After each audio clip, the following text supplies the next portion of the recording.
Okay everyone, welcome back to another video on the channel. Today we're back with another highlights video from the FIA Manufacturers round number 9, driving at Spa in Group 4. So if you do enjoy these videos, please make sure you subscribe to the channel, give this video a thumbs up, and let me know in the comment section what your race went like and how you enjoyed this race, etc. So yeah, getting underway. This is slot number 3.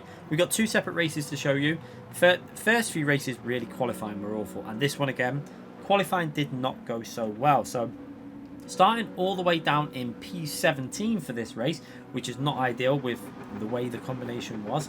We've got to see if we can make some progress and see if we can start getting a rhythm going in terms of race pace. So yeah, this combination, hard tyres, low tyre wear, no fuel saving, rolling start, which at Spa is absolutely awful because you start so far behind the cars in front. So yeah, hopefully for GT7 they're going to get these rolling starts along with more aligned with ACC, Assetto Corsa Competition. That game really does get the rolling starts nailed because GT Sport, awful rolling start system. But you can see straight away we're 16 seconds behind P1, so we need to average 1.5 seconds a lap faster to even compete at the front, which is not going to happen. This is a top split race, slot number 3, and you can see we're straight away. This was the issue with the Cayman at the start of the race. Very heavy car for some reason with the full fuel. It felt really heavy and sluggish. Obviously when the fuel goes down, this car is pretty nice and nimble, but at the start it was so slow on acceleration with that full fuel. You can see how much we lost on the straight there, almost 0.7 of a second on the straight, because we haven't got the slipstream. We've got the RCZ in front of us, which also makes the situation worse because the RCZ is probably the strongest car in terms of pure acceleration. So that kind of makes the situation look a little bit worse than what it probably was. But yeah, we're going to try and see if we can catch them up through the corners. Cayman pretty okay, although still with that fuel in the car, it didn't feel as good as it did on the last half of the race. However, they're in a very close battle there, the group in front of us. You can see there's 3 or 4 cars almost bumper to bumper. So in the braking zones, it's going to be an opportunity for myself to get a little bit closer as we go to the normal pace of the race again. And you can see because they've all so bunched up, we're able to gain nearly 6 tenths on them through there. Unfortunately, just not close enough to really get a proper slipstream, but very close. So we gained a bit of time in the braking zone. Let's see if we can gain a little bit more time into the next braking zone, braking as late as we can. Down second gear, trying to take a really early apex this time because I wanted to just get a fraction of that slipstream, even if it was just for 1/10 of a second, just to help our pace a little bit down the straight. But as you can see, we're not going to get much down there, and they've just gained another 6 tenths over us. So that was quite a big loss on the straight. However, what you can see up ahead, there's a lot of cars battling, and they're going side by side. We've got the RCZ and the Viper just in front of us, going side by side all the way through this section, and that is perfect for us because this is going to give me the slipstream. So we're now picking up that toe and braking nice and early here, and again the RCZ runs a little bit wide. The Viper takes the inside line. The RCZ now though is going to have the inside line into this left hand corner, and it is very difficult to hang it around the outside of that corner. But you can see the RCZ gives him a little space, but a little bit of a nudge. I think it was fairish. I don't think there was anything too bad about that. It seemed like he just held his position on the inside. But coming through here, you can see we managed to gain the position over the Viper, and we get a nice exit from here. And the RCZ actually decides to back out. I mean, I can see why he's doing that, but I don't think it was that bad what he did. I don't think it was really warranted. I don't feel like he had to back out and give that position back. I feel like, yeah, it was tough. It was a bit of hard racing, but there was nothing nasty in it. So yeah, surprised he did that. But yeah, respect for him for doing it though. But down now into P15, you can see we're catching up to the Viper and the Aston Martin in front of us of P14 and P13. And seeing if we can go for a move. Obviously we're not going to be able to do much once we're in the power zones because, like I say, start of the race, the Cayman really was quite weak on the heavy fuel. So again, you can see on acceleration through second, third and third gear, the Cayman was awful. No acceleration at all. Now it did receive that 1% power decrease, I think about 2 updates ago on the BOP. Has affected it on lower downrange, but the car is still competitive, especially when the fuel runs starts getting a little bit lighter. As we come through in, the Viper and the Aston Martin in front of him makes a mistake there and runs wide. That puts myself up to P14, so a position gained. And then we're coming through this really fast left-hand corner where the Cayman was really strong. For some reason, this corner is pretty much the ideal corner for the Cayman. They're fast-paced, really good for the car, and we managed to take a really nice move up the inside there. However, the Viper's going to come back a bit, so we're going to have to brake as late as we can, which we do. And now we're going side by side through here, holding the inside line now though for this corner, and we've managed to make that position up into P13. So another position gain, and so far the race has actually gone quite well. Made progress in the race, and I was starting to get the rhythm of the track a little bit, started to feel getting used to it a little bit more, and I could feel the pace was there in the Cayman. If we could qualify a little bit higher, the pace was there to get some reasonable points out of this race. You can see now we're catching up to Digit in front of us in the Toyota 86. We've done well to catch that car up again. That car's in a similar situation to myself, probably heavy fuel, probably lags a bit behind on the power zones, but through the handling sections, the 86 is a very, very strong car at Spa. Really good through the cornering sections. But now the Viper was bump drafting us for a little bit before, but now he's going to try and go back past us, which was it was kind of frustrating, because at this stage I would be faster than that Viper through the handling section, so I thought it would have made sense for him to maybe bump draft us there and then sit behind us and try and use the slipstream. However, we're going to stay very close to him through here, and again you can see through the cornering sections the Cayman very strong, and we're actually going to be able to go for a little move here. So I go over to the right side, he doesn't defend it, and know I can brake later than a lot of cars in this section. So we hold that tight line through the corner, the Viper on our left, and we do a very nice move, putting ourselves back up to P13. And now we've got the handling section to try and break away from the Viper behind us. So this is pretty much ideal, because this is the Cayman's strongest corner on the whole track, where we're fast forwarding through there. And you can see behind us we've pretty much got rid of the Viper out of the slipstream, and we're getting very close to the two cars in front of Digit driving the 86, and I can't quite see which car is just ahead of him there, but yeah, gaining, and into the slipstream now. So pretty nice start to this race, opening first 4 laps there, gone quite well. We've driven pretty well, and we're up to P13 and chasing on for P11 and P12 now. So not too bad considering where we qualified. Let's see if we can make even more progress in this race. So following in the slipstream from the Toyota 86, getting the draft all the way up this hill into 5th gear and then back down to 4th there, because that was a bit of an issue with the gearing through there. When you were in the slipstream, when you weren't in the slipstream, it was pretty much ideal to stay in 4th gear, but when you was, it was like kind of in between 4th and 5th gear. So picking up that slipstream now, working our way into the end of the straight, and you can see the Toyota 86 is going to go for a move on Aura. It's Aura in the Audi TT ahead of him there, and Aura looks like he's struggling. Now I do know that the Audi Spa in general does not suit FF cars. It's not the best kind of track for them, so he's definitely struggling. The tyre wear's starting to kick in a little bit now with the Audi, and you can see Aura's not having the best of time there with the Audi TT, which is front wheel drive car, so his tyres are going to be getting worse and worse and worse. However, Digit did pick up half a second penalty for slightly running wide, I think it was, out of the right hand corner, so that's going to affect him. So the aim now is to stay as close as we can to the Audi TT and Digit, to see if we can jump Digit when he takes his penalty. So through here, right on the bumper of the Audi TT, not really going for a move, because not much point, because the Audi TT will get me on the straights, but you can see the Audi is really struggling to rotate through these faster corners, and this is why this track doesn't really suit the Audi TT, is because it's the gearing of the corners, I think, because they're not really fast corners. They tend to be kind of like 2nd or 3rd gear, these ones. You're not really going into 4th gear, and yeah, obviously in the power zones the Audi is going to be pretty strong, but it has received some BOP changes. So in race conditions, when you add the fuel on board and the tyre wear, the FF cars are not dominant. Now we do mention this a lot on, we see a lot of people thinking they need BOP in, but I think in race trim, some tracks they are really good, but a lot of tracks they are still not that brilliant in race trim. So I do think the BOP is pretty close to being okay with the FF cars. It's just when there's no tyre wear.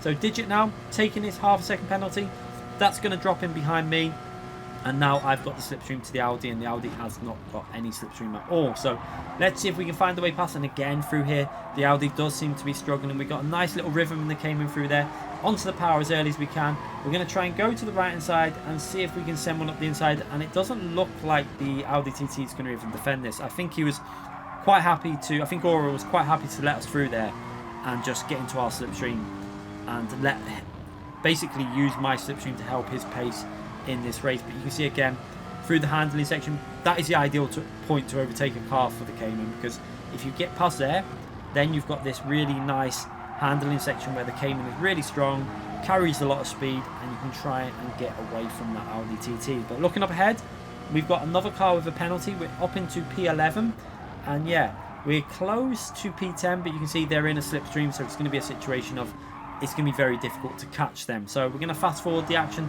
up to the final lap when we eventually started getting close to them, because they're obviously working together with slipstream, so it's very difficult when you've got two cars that are driving pretty well. But we did manage to catch them up. Our pace was pretty okay. We did seem to have alright pace in race trim with the Cayman, and this race kind of showed me that the potential was there. So now catching up to P10, and we can see we dropped the other cars behind us. They're not in the slipstream, so we've done a really good job with the pace, and now we've just got to see if can we manage to get ourselves up into the top 10 on the final lap. It's going to be very difficult though. It does look like P10 is nearly losing the slipstream to P9, but maybe just slightly, you know, a tenth in it or something like that. It's very close, but you can see through here again the Cayman clearly enjoying these conditions a little bit more than some of these other cars at the end of the race, when the tyre wear's slightly kicking in, and also you've got the fact that the cars are getting lighter. The Cayman seems to get stronger during this phase of the race. So again, onto this back straight, getting the slipstream from that Hyundai in front of us, but the Hyundai is a little bit faster than the Cayman down the straight, so it's going to be interesting. Are we going to be able to go for a move into the final corner to see if we can get ourselves a top 10 from P17? We've actually driven quite well here. This is a top split race. It's slot number 3. Some very fast drivers in here, and we're doing okay. As we see, we get a massive run through there. He's going to go defensive here. We're going to brake as late as we can. We try and brake late. He braked really late and just about manages to hold it. And we couldn't really do an undercut because he braked late also himself. Totally fair defending. I think that's okay. I would have done the same, to be brutally honest. Braked as late as possible and then held the inside. So we go over the line in P11, which is pretty okay, I think, from there. But we're going to go again for another race. But looking at the leaderboard here, we're going to fast forward this because Koke Lopez in P1. What an unlucky situation happens to Koke in the 86, because have a little look at this. As he's in P1, before the end of the race, he disconnects, and that means he is going to lose them points, which is really unfortunate for Lopez. So yeah, not a nice situation. He's going to lose that P1, and we get promoted to P10. So we got a top 10 from P17. So next race, slot number 4 of the day. This time we finally got an okay qualifying lap in and put ourselves in P2 in the Cayman, which, if we all work well together, could be really good. So we've got Haku in P3, Digit in P1, and ourselves there in P2. And the aim for this straight away was, let's not battle, because we all know about the rolling start system here. Is we drive pretty clever and we work together as a team, then I knew that we could all battle it out for the win on the last 2 laps, because you build yourself up enough of a gap, especially with the rolling start system. So yeah, straight away going straight for that slipstream on the right hand side. We've got Haku behind us in the Vantage doing the same thing. Now Haku's got the power advantage over the Toyota and the Cayman, so he will struggle a little bit more in the corners. Digit going through turn 1 runs very, very wide. Probably didn't take into account the cold tyres. I made sure I braked nice and early for that, and that's going to give us a nice bit of slipstream down this straight now. So Haku behind also in the Vantage, getting a nice slipstream.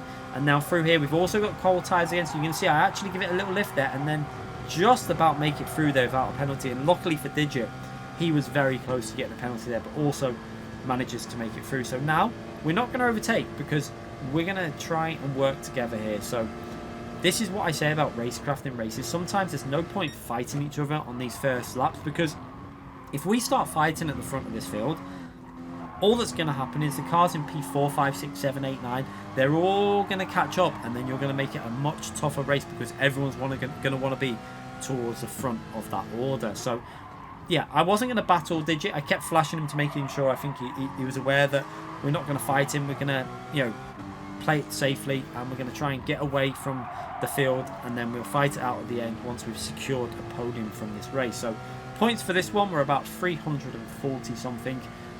Not particularly massive points. It faded off quite a lot in slot 4. However, there's still fast drivers in this. It's still going to be very difficult. Let's see what we can do in this top split slot 4 race of the day. And you can see picking up the slipstream to Digit again through here. We got Haku behind us there in the Vantage with, I'm not sure what car it was in P4. It might have been a Mazda, but whatever car it was, very, very close to Haku's slipstream, although he's just outside of it. So I think Haku at this point realised there probably wasn't much of a point to fight it, because if we all fight, that's going to bring another car into this battle. So you can see again, we're going to get the slipstream from P1, and you're going to see what I do going into the braking zone of the final chicane. I make it totally clear that I'm not going to try and send it up the inside of digits. So you'll see through here, we go through this corner, and again, we're gonna, I don't know if I flashed him at this point, but I go straight to the left hand side just so he knows that we're not going to try and overtake him, because we're playing this safe, we're playing it together. We want to try and make sure we pull away from the other drivers in the field that could all be battling, and if they're all battling and they haven't got slipstream, we're all just gonna, the top three are just gonna pull away and have a nice easy battle at the end of the race. So again, you can see going into turn 1 again, we're not going to send it up here. Haku again as well, driving exactly like I'm doing. So Haku clearly has the same idea as myself. I think he wanted to make sure that the car behind him wasn't going to get into the slipstream either. So we all go for the bump drafting way. So what you can see here is I'm lifting a little bit before we go through a rouge, because if we accelerate and hit him through here, we're not going to get the gain. So what we want to do is get on the maximum power, so that once we get to the straight, we give him a nice bump draft. And you can see we're going to bump draft that Toyota 86, and then Haku in the Vantage gives us a bump draft, and we're just working as a team here, and it's going to just help our pace overall. Now obviously you do need drivers that are going to be willing to do this with you, and it's not always the case that this happens. Sometimes there'll always be one driver that says, no, I want to fight this, we'll lose time, we'll end up down with 7-8 cars battling, and you risk losing a lot of positions. But so far in this race, it seems that we're all on the same wavelength. We all want the same thing. We all want to just get to the last few laps and then fight it out towards the end of the race. So all going quite well. And again, one thing I did notice about the Toyota 86 was just how insanely fast it was through them few corners. Now coming into this left hand corner, I think the 86 was still very fast, but this is a little bit closer with the Cayman. Through here I was able to stay with him pretty equal through here. So the Cayman very good through there, and you can see that Haku though in that Vantage was losing a little bit of time through the faster corners. However, I think the Vantage more than made up for that on the straight line. So the Vantage was able to bring himself back up to the battle once we got to the straight line sections. And we can actually see Digit almost again nearly breaking away from that slipstream there. So having to really concentrate through this section to make sure we stay very, very close to the rear of that Toyota 86, because you can see through here, he's not far away from breaking the slipstream. However, we're now into the slipstream zone, so all is saved. We're going to be able to just get back up to that rear of that 86 and get it all back together and start concentrating and making sure we don't let him pull away again like that, because there was a little bit of a mistake through the cornering sections. But again, the 86 showing just how strong it is through the faster paced corners. Very difficult car to follow through them fast corners, especially in the Cayman, because you don't have that power on the straights to really bring you back up to it. On the uphill sections, the 86 is actually faster than the Cayman. I've actually tested this out, but on downhill the Cayman does go a little bit faster than the 86. However, the Vantage behind us is faster than all of our cars. But you can see finishing that lap 2, and yeah, driving quite well. So we're now going to go on to lap 5. It's about 4 laps completed, and the fuel is starting to come down a bit now, and this is where the 86 and the Cayman tends to be starting to pick up its pace a little bit. So you can see that out of the corners you can hear the revs are a little bit more punchy. The car, it almost feels like you've took out some passengers from your car, and that's the kind of effect that you get with the fuel going out of it. So up the top of the hill again, we're going to carry on this bump drafting, all working as a team and working really well in this race.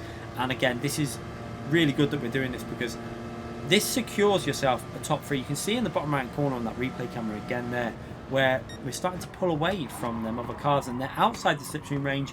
They're probably dropping to nearly 2 seconds behind. So it's just giving that buffer to secure the top 3 podium positions. So no matter what, all 3 of us are going to come out of a podium.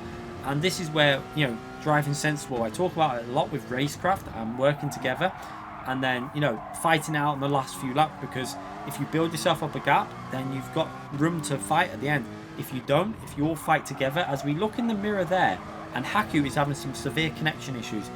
So just look at his car all over the place. Now this does make me very, very nervous, because when a car starts lagging around like that, you can get lag punted into a corner. But luckily for us, Haku's connection does seem to be starting to settle down a bit now, and he's back up to 4 bars. So I don't know what went on there, but it all seems sorted.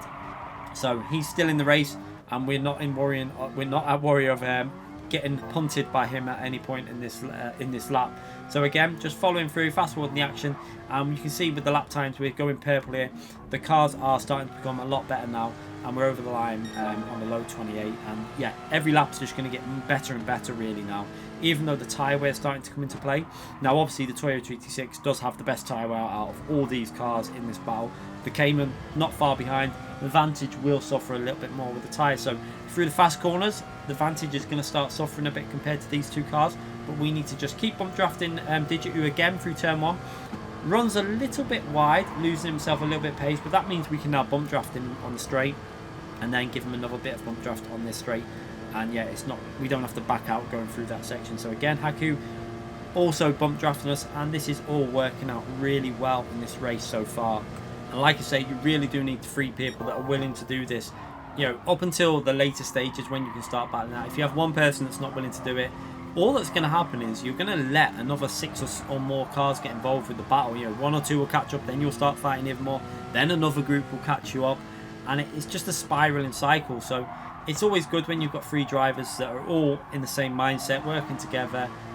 We're just trying to get away from the rest of the cars in this race, and this is partly due to Gran Turismo's mistake of making this race a rolling start. A standing start would have made this race 1,000 times more entertaining, but they chose a rolling start, which kind of makes this strategy work even more, because you're just always pulling away from the other drivers because you're working together in the slipstream. So through here again, this is where the Cayman's really strong, and again you can see on this replay camera just what I'm talking about, the gap. You can see the gap to P4 is around about 2 to 2.5 seconds now, and he's just losing that 2-3 tenths on the straights.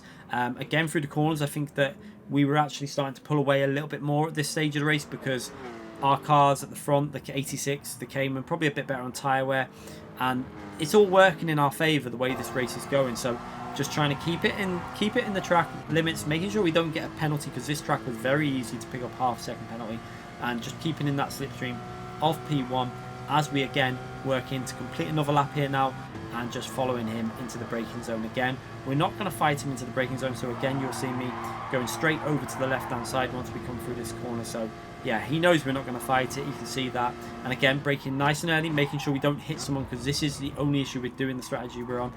When you're running so close to people's bumper, it's very easy to just nudge them in the braking zone, especially on the main straight in a minute. It's very easy to do that through there. So working really well at the moment. We're going to skip through now to the start of lap 9. So this is where it's all going to become very interesting, because it all depends on who's going to make that first move.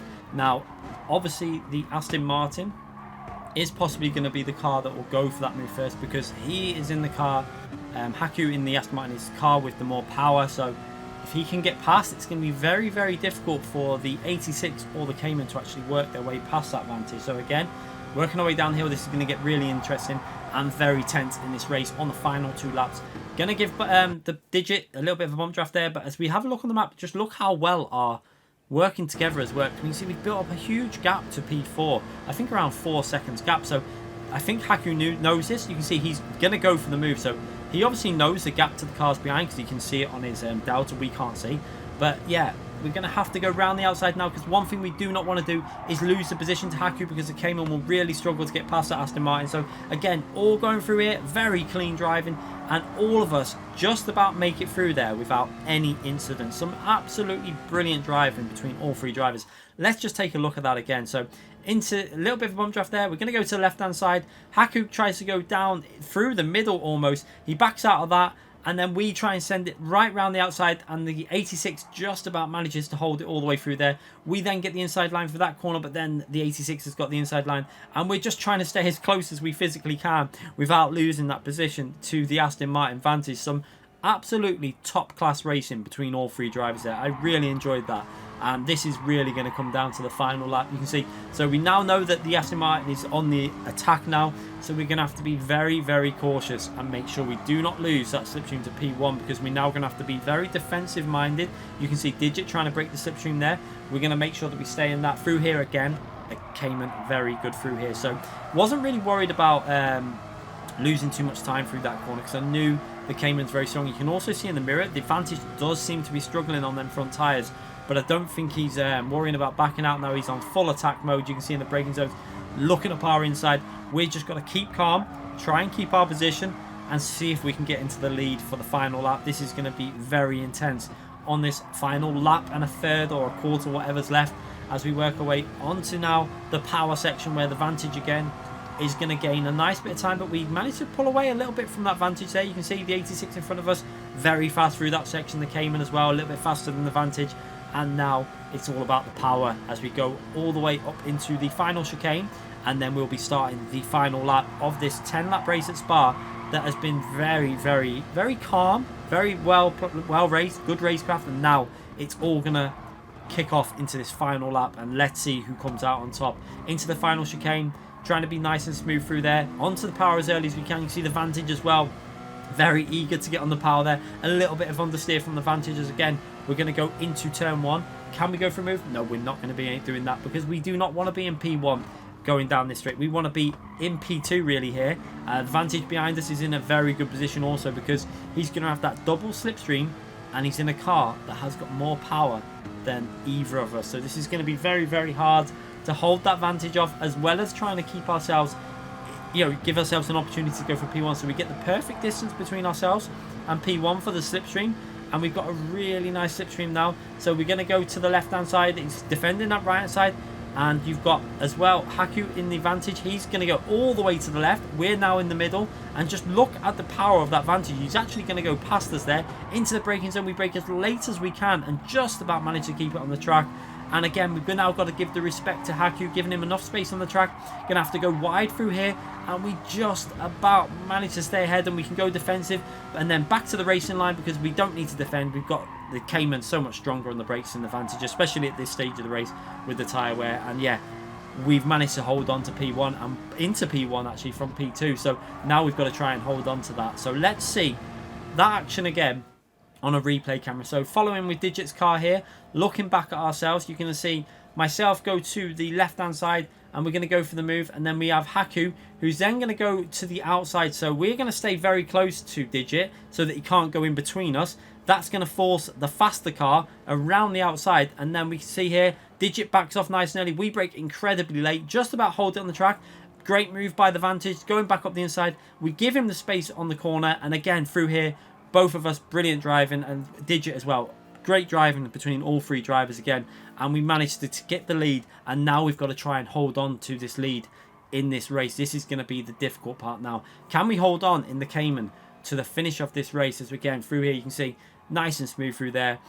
This is the advantage though. We've got the lead before the strong section for the Cayman. The Cayman starts getting a lot better through here, so the Vantage behind us, and you can see the Vantage is actually holding up the 86 through here, which is perfect for me. So the Vantage struggles a bit through there. We didn't really hook it up though on this lap. A little bit of a mistake, maybe not realising how much speed I could take through there without being in that dirty air. So could have took a little bit more speed, but we've just about managed to stay enough of ahead of the Vantage to maybe be able to hold on here. Let's see what we can do. Into the braking zone, just got to try and hit that braking point perfectly onto the apex, on the power nice and early, and we almost did that. Perfect, no issue there. Onto the power now, and now we can't do anything other than just hope that our car has got enough power to get to the braking zone in front of the Vantage. But just look at that Vantage in the mirror, closing. He's not going to be able to get close enough to go for a move before the fast left-hander, and we can take that completely flat. I think he might have had to give that a little lift there. We're going to stay to the right side. He's going to try and go to the left and brake late. We brake reasonably late, but we've got enough braking ability to keep it on the apex, and we give him a little bit of space there, but we just shut the door. We got our car just enough ahead of him there, and we're up into P1, and we're going to go over the line in P1. What a race. A flash of the lights from Haku to say thank you for that race. That was a brilliant race between all three. Thoroughly enjoyed, and we managed to take another win in the FIA Manufacturers Championship. This is actually crazy, because this is, I think, our 4th or 5th win of the Manufacturers Championship. So again, going very well for myself. Another 300 and I think it's 42 points in this race. So a good amount of points. So let's just take a little look as we get to the point scene. And yeah, I have to say, a brilliant race and credit to all drive. So 345 points actually in that one. Some nice points gained in our FIA Championship. and I think that actually increases our point score for the overall thing by 3 points or so. So yeah, a nice race, taking a P1 at Spa. I didn't expect that again, but we come away with a very good drive, a good tactical drive, and we took our chance on that final lap when it mattered and put myself in P1. So remember, if you did enjoy this video, subscribe to the channel, hit that notification button, you won't miss any future videos, and give it a thumbs up. It really does help the video out. Thanks again for watching, everyone.